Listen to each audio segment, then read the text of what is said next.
Have you ever smelled burning flesh? No, not that barbecue meat smell. I'm talking about that nauseating stench that sticks in your throat and won't leave for days. I've smelled it. And worse, I caused it. That night, inside the sacristy of St. Michael's Church, I held a syringe filled with gasoline, looked into his eyes, that man everyone revered, that man my own mother called a saint, and I inserted the needle where no doctor would dare. When I lit the lighter, his screams echoed through those sacred walls. But you know what's worse?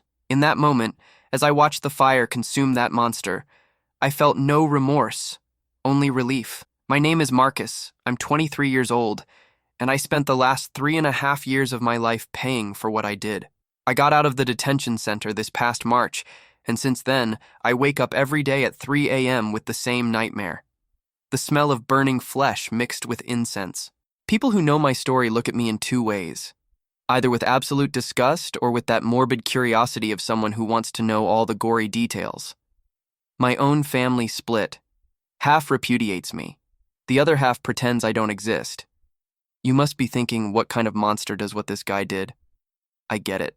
When I read about the case in the papers, because yes, it became national news, I even ask myself if I went too far. Father Augustus was beloved in the community, charismatic, always with a smile, always willing to help. My mom went to church every day just to talk to him. He baptized my younger cousins, performed weddings, funerals, blessed houses in the neighborhood. But nobody knew what he really was. Nobody knew what he did to Olivia. Olivia was my girlfriend. No, wait. Olivia is my girlfriend.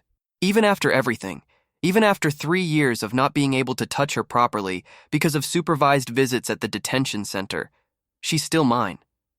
And maybe that's why I did what I did. Because when you truly love someone, when you see that person being destroyed from the inside, you do anything to protect them. Anything. Before you judge me, before you close this video in disgust, I ask one thing. Let me tell the whole story. Because what I did was monstrous, yes, but what he did was worse. Much worse. And when you know everything, maybe, just maybe, you'll understand why one February night in 2021 changed 3 lives forever. Mine, Olivia's, and the man who pretended to be a saint while committing the most heinous sin. If you're really paying attention to my story, if you want to know what a priest was capable of doing and how I discovered the dirtiest truth I've ever faced, I need you to do something now. Like this video, subscribe to Traumatic Accounts, turn on notifications, and especially comment where you're watching this from. Seriously, comment your city, your state, your country, because I need to know there are people really listening, people who will understand what comes next. Do it now, because what I'm going to tell you will turn everything upside down. I'll start from the beginning, from the day I met Olivia, and thought I'd found the person I'd spend the rest of my life with. Spoiler. I was right. But I didn't imagine the price we'd pay for it. I met Olivia in March 2019, 3 months before turning 19. She had just turned 18 and was in her senior year of high school. I had dropped out a year earlier. I was working at an auto repair shop near home, not because I wanted to, but because my dad had died when I was 16 and someone needed to help with the bills. My mom, Mrs. Claudia, worked as a housekeeper, but the money was never enough. We lived in a simple neighborhood on the east side, in a small apartment my dad left half paid off. My family had always been very religious. My mom especially was practically a resident of St. Michael's Church, attending every mass, participating in ministry, helping organize festivals. After my dad died, her faith got even stronger, or more desperate, depending on how you look at it. She said Father Augustus had been an angel sent by God in our darkest moments. He helped pay for part of my dad's funeral, visited us, talked to my mom when she fell into deep depression. I went to church occasionally, more to keep her company than out of faith. But it was at one of those masses that I saw Olivia for the first time. She was sitting 3 pews ahead, with that long brown hair tied in a ponytail, wearing a simple blue dress. When she turned to greet the people around her during the sign of peace, our eyes met, and I swear I felt something different. Sounds like cheesy movie talk, but it was exactly like that. After Mass, I had the courage to talk to her. I found out she had recently started attending church because her mother, Mrs. Irene, had moved to our neighborhood after separating from her husband. Olivia was an only child, quiet, kind of shy. We exchanged contact info and started talking every day. Within 2 weeks, I was completely in love. Within a month, we were officially dating. Olivia was everything I needed at that time. Sweet, caring, she supported me when I came home tired from the shop. We spent Sundays together, usually at her house or at the plaza near the church. My mom adored her from day one, said she was a family girl with principles. Mrs. Irene also liked me, thought I was hardworking and responsible. Father Augustus blessed us in the 3rd month of dating. It was at a special mass my mom asked him to do. He placed his hands on our heads, spoke about the importance of pure love and chastity before marriage, and asked God to guide us. I remember looking at Olivia in that moment and thinking, this is who I'm going to marry. This is who I'm going to build a life with. What an idiot I was. The months passed. We planned the future. Getting married at the same church, having kids, buying a better house. Olivia had started a nursing technical course at night. She wanted to have a profession. I was doing overtime at the shop to save money. Everything seemed perfect. That kind of simple perfection, you know? No luxury, no showing off, but with real love. At the end of 2019, preparations for Christmas at church began.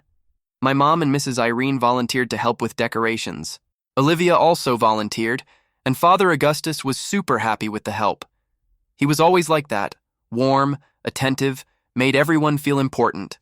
The women in the community were always talking about how special he was, how he had a gift for calming people. It was around this time that Olivia started spending more time at church. She said she was helping with Christmas activities, organizing midnight mass, things like that. I didn't suspect anything. Why would I? It was God's house. It was the safest place there was. Or at least that's what we believed. In January 2020, Olivia started acting different, quieter, more distant. When I asked if everything was okay, she'd force a smile and say yes, that it was just tiredness from the course in church. I believed her because I wanted to believe, because in my innocent mind, nothing bad could happen to her there, surrounded by faith and good people. How stupid I was, how blind, deaf, and dumb I was. By the end of February 2020, Olivia started having crying episodes out of nowhere. She'd wake up in the middle of the night screaming, according to Mrs. Irene. She stopped eating properly, lost about 10 pounds in 3 weeks. When I tried to hug her, she'd tremble. When I tried to kiss her, she'd pull away. Something was very wrong, but she wouldn't say what it was. She just said she was dealing with personal things and needed time. I respected it again, because I was an idiot who thought giving space would solve everything. It was in March 2020 that everything collapsed. The whole world was going into quarantine because of the pandemic. Everything closing, everyone scared. And it was precisely during this chaotic time that Olivia came to my house late at night, her eyes swollen from crying. She could barely speak, just kept repeating, "I'm sorry," over and over while I tried to understand what was happening. Then she told me she was pregnant. In that moment, my heart raced. Pregnant? We had always been careful, and that's when it hit me. The expression on her face, the way she couldn't look me in the eyes, the way she shrank when I approached. "Whose?" I asked. But deep down I already knew it wasn't mine. We'd had sex only twice in our lives, always with protection, always carefully. And it had been months ago. She didn't answer, just cried. Cried so much she started feeling sick, hyperventilating.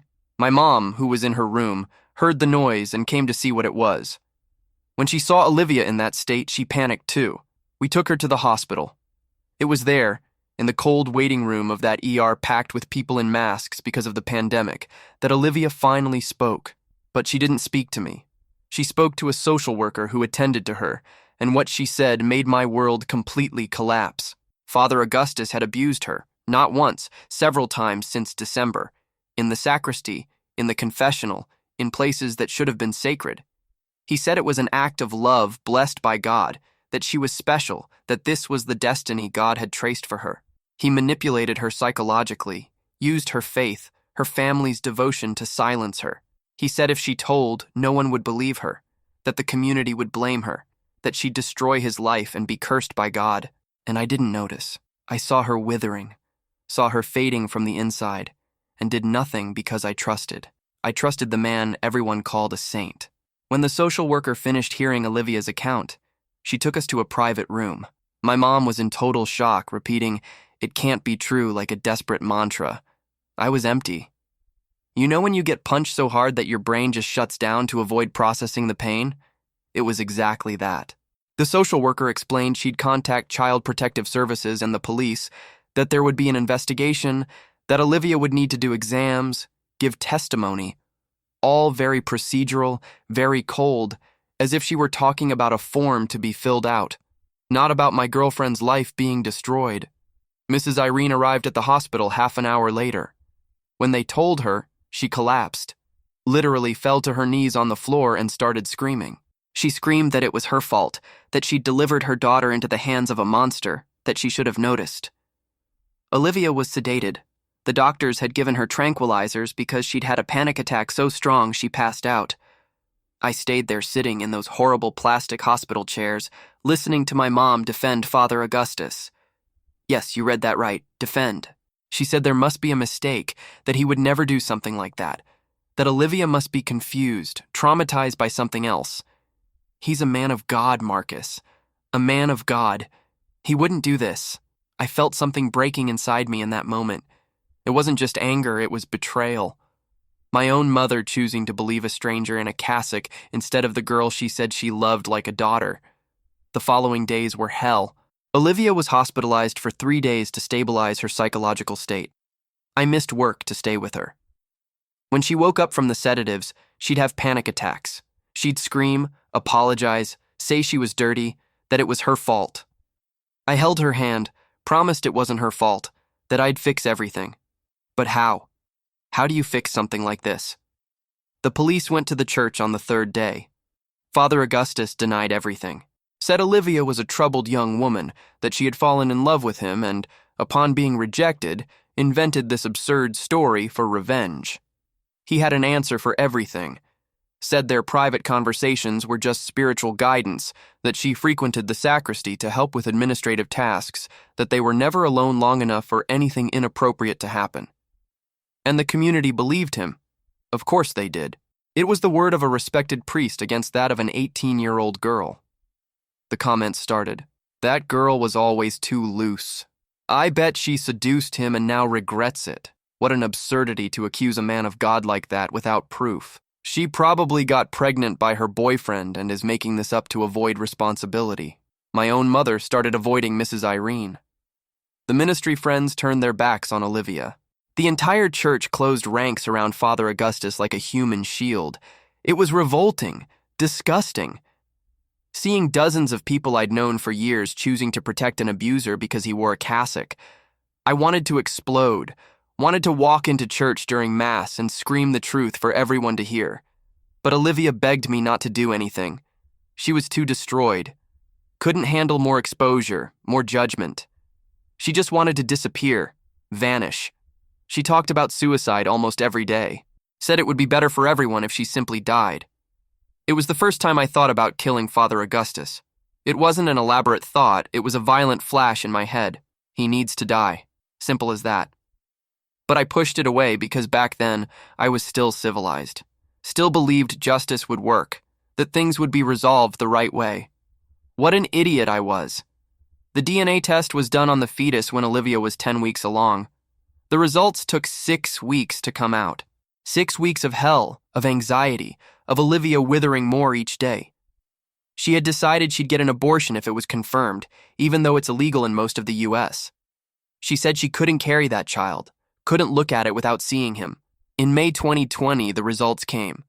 99.9% probability that Father Augustus was the father. Irrefutable scientific proof. I thought, now he'll pay. Now the truth will prevail. But no. He hired an expensive lawyer. I don't know where the money came from, whether from the church or wealthy parishioners. The lawyer claimed the test could have been contaminated, that a second sample was needed, that there were irregular procedures. A legal process began that promised to drag on for months, maybe years. Meanwhile, Father Augustus continued celebrating masses, giving sermons about resisting the devil's temptations, kissing babies, distributing blessings. Olivia was hospitalized again in June, this time at a psychiatric clinic. Suicide attempt. She had taken an entire pack of her mother's pills. I found her in time, forced her to vomit, took her to the hospital. The doctor said if I'd been 15 minutes later, she would have died.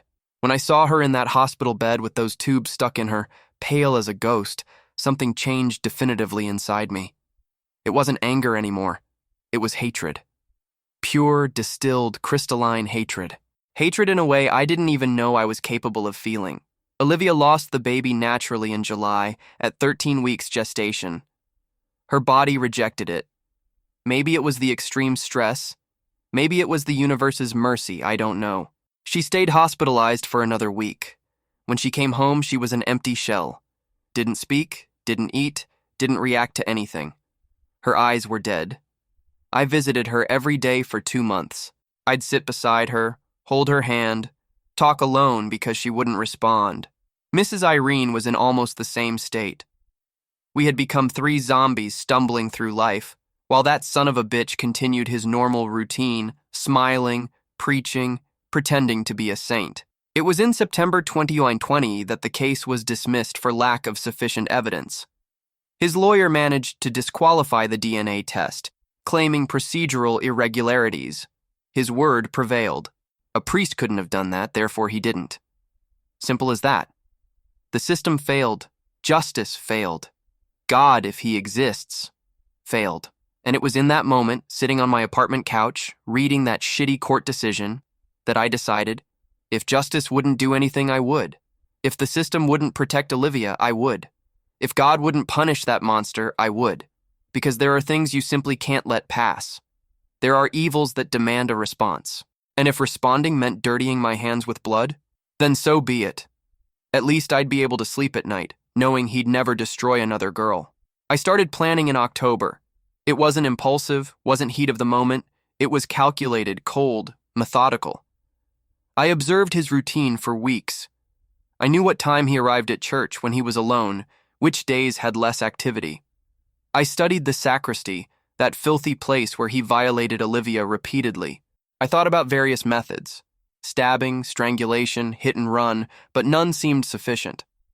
None would do justice to what he had done, until I had the idea. And when that idea came into my head, I knew immediately it was perfect. Poetic. Symbolic. He had used what he had between his legs to destroy Olivia. So that's exactly what I was going to destroy.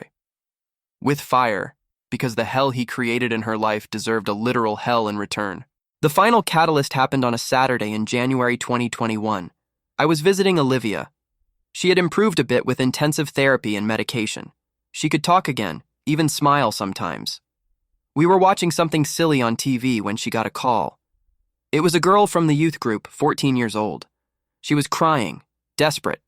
She said Father Augustus had asked her to come to the sacristy for a private conversation about her religious calling. She had felt a bad premonition, searched his name online, found mentions of Olivia's case that some local blogs had reported, and decided to call to warn before doing anything. Olivia froze, turned white, started trembling. "He's going to do to her what he did to me," she whispered. "He didn't stop. He'll never stop." It was in that exact second that I decided. It would be that night.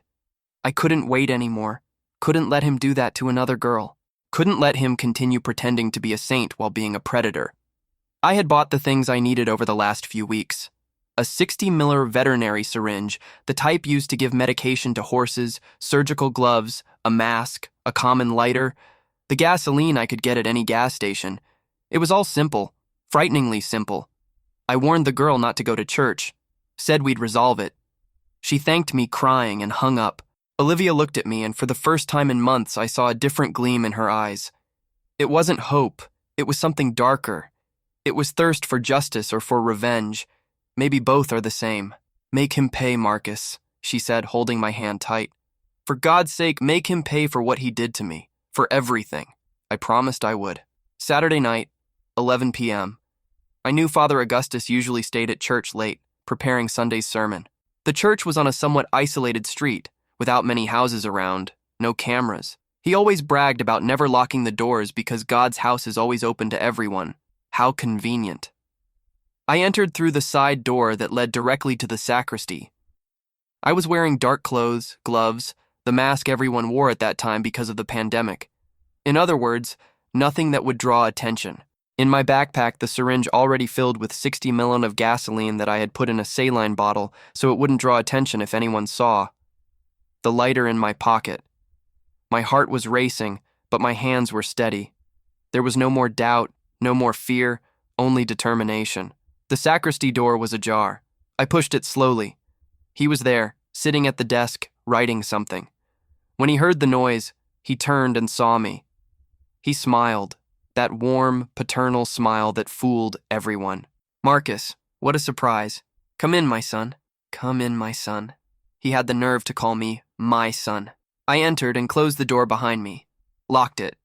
His smile wavered a bit when he heard the sound of the lock. "Everything okay, young man? You seem disturbed." "Disturbed?" I repeated, my voice coming out calmer than I expected. "That's an interesting word, Father. Olivia was also disturbed after what you did to her." His face changed instantly. The smile disappeared. He went pale. "Marcus, I don't know what that young woman told you, but—" "Shut up!" I interrupted. He stood up from the chair, his hands raised in a conciliatory gesture. "My son, you're confused. That girl made it up." I approached quickly and shoved my hand in my pocket, taking out the lighter. I showed it to him. He frowned, confused. Then I took the syringe from my backpack. His eyes widened when he understood what it was. "What justice?" I responded. "You used this," I pointed to his genital region, "to destroy Olivia, so that's what I'm going to destroy." He tried to run to the door. I was faster. I grabbed him from behind, put my arm around his neck in a chokehold. He was older, weaker. I had spent years lifting weight at the shop. It wasn't hard to immobilize him. "For God's sake, Marcus, don't do this. I can explain." "Explain what?" "How you manipulated an 18-year-old girl. How you used her faith, her innocence to satisfy your disgusting desires. How you got her pregnant and left her wanting to die." He was crying now, begging, saying he regretted it, that he'd leave the city, that he'd confess everything, anything. But they were the same empty words he always used. Manipulative words, words of a predator trying to escape. I dragged him to the chair and forced him to sit. I grabbed a piece of rope I had brought and tied his hands to the sides of the chair. He screamed. I gagged his mouth with a cloth, then I pulled down his pants. He struggled, but he was trapped. I grabbed the syringe. "You turned a sacred place into hell for Olivia," I said, holding the syringe firmly. "Now you're going to feel real hell." I inserted the needle where it needed to be inserted. He tried to scream, but the cloth muffled it. I injected slowly, all the contents. 60 ml of gasoline. I watched as the liquid entered, as it absorbed. He convulsed in pain, eyes wide, sweating, turning purple with desperation. I waited 10 seconds. I wanted to make sure the gasoline had spread well. Then I took the lighter from my pocket, looked into his eyes. I wanted him to know. I wanted him to understand in the last seconds of his life that this was the direct consequence of what he had done. That you can't destroy lives with impunity. That every monster eventually meets its hunter. I lit the lighter, brought it close to the region. The fire was instantaneous, much faster than I expected. The gasoline inside him created internal combustion. The flames spread through the genital region, through his thighs, up his belly. The smell was unbearable, burning flesh mixed with gasoline. He struggled so much the chair fell sideways. I just watched. He died in less than 3 minutes. Cardiac arrest caused by extreme pain and shock. When the flames finally extinguished themselves, what was left of him was unrecognizable, grotesque, monstrous. I looked at that and felt nothing. No remorse, no satisfaction, just emptiness. I cleaned everything I had touched, put the syringe in my backpack, left through the same side door, threw the things in a sewer 2 miles away. I went home, took a shower, lay in bed, slept deeply for the first time in months. The police arrested me 2 days later. Someone had seen me leaving the church even with the mask. A security camera from a neighboring house caught a figure that looked like me. It wasn't hard to put the pieces together. I didn't try to run, didn't deny it. I confessed everything. And you know what's craziest? When I confessed, when I told in minute detail what I did and why, Half the cops looked at me with disgust. The other half looked away, as if they understood, as if deep down they knew that if they were in my place, maybe they'd do the same. The case became national headlines. Young man kills priest with gasoline in revenge for girlfriend's abuse. The details were so shocking it went viral in hours. The media split. Half called me a monster killer. The other half saw me as a vigilante. There were even people doing online fundraisers to pay for my lawyer. The church tried to cover it up, tried to paint Father Augustus as an innocent victim, saying I was a disturbed young man, that I made it all up. But then other victims appeared. 4 girls. 4. All between 13 and 17 years old, all with stories frighteningly similar to Olivia's. Sacristy, confessional, psychological manipulation, God's will. Suddenly the monster wasn't me anymore, it was him. And it always had been. My trial happened in August 2021, 6 months after the incident. I had just turned 21. I was tried as an adult for qualified homicide with cruel methods and torture. My lawyer argued defense of others, altered emotional state, mitigating circumstances for being a first-time offender. The prosecutor asked for 30 years. The defense asked for acquittal. I got 12 years, but since I had confessed, cooperated with the investigation, and was a first-timer, the sentence was reduced to 8 years in a medium-security facility. With good behavior, I got out in 3.5 years, 39 months locked in a detention center for young adults. The first months in the detention center were the worst, not because of violence, although it existed, of course. It was more because of the guilt that started eating away at me. At night, when the silence weighed heavy, I'd see his face, see the flames, hear the muffled screams, smell the scent, and ask myself, what have I become? Because one thing is fantasizing about killing someone when you're furious. Another completely different thing is having actually done it. It's carrying that on your back for the rest of your life. It's knowing you're capable of things most people never will be. It's looking in the mirror and seeing a murderer. I tried to kill myself twice in there. Once with a piece of glass, cut my wrists superficially before someone found me. Another time I tried to hang myself with the sheet, but the knot didn't hold my weight. After the second attempt, they sent me to mandatory psychological counseling. The psychologist, Dr. Helena, was the first person who really tried to understand me instead of judging me. She didn't say what I did was right, but she also didn't say I was a monster. She said I was a human being who made an irreversible decision in a moment of extreme pain, and that now I needed to learn to live with the consequences. The sessions with her saved me. We talked about Olivia, about my dad, about how anger can consume a person from the inside, about how justice doesn't always come from the law, but that when you take justice into your own hands, you pay a high price, maybe too high. Olivia visited me every month, every single month without fail. Mrs. Irene, too. They were the only ones. My mom visited me 3 times in 3.5 years. All 3 times she spent the whole time crying and saying I had stained the family name. On the 3rd visit, I asked her not to come back. She didn't. While I was in the center, Olivia improved a lot.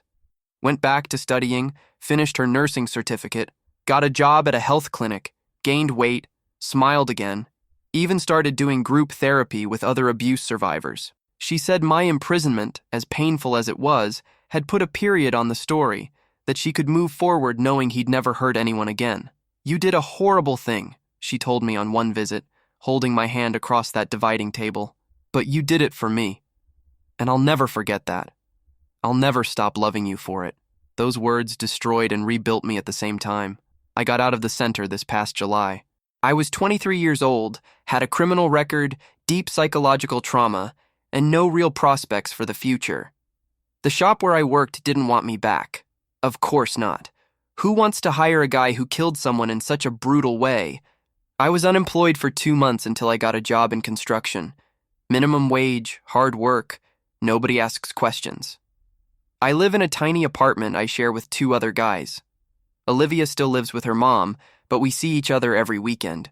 We're rebuilding slowly. Sometimes, usually in the early morning, I wake up sweating with the smell of burning flesh in my nostrils. Sometimes I spend the whole day in a fog, just functioning on autopilot.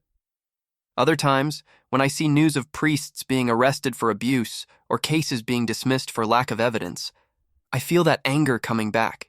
that desire to do again what I did.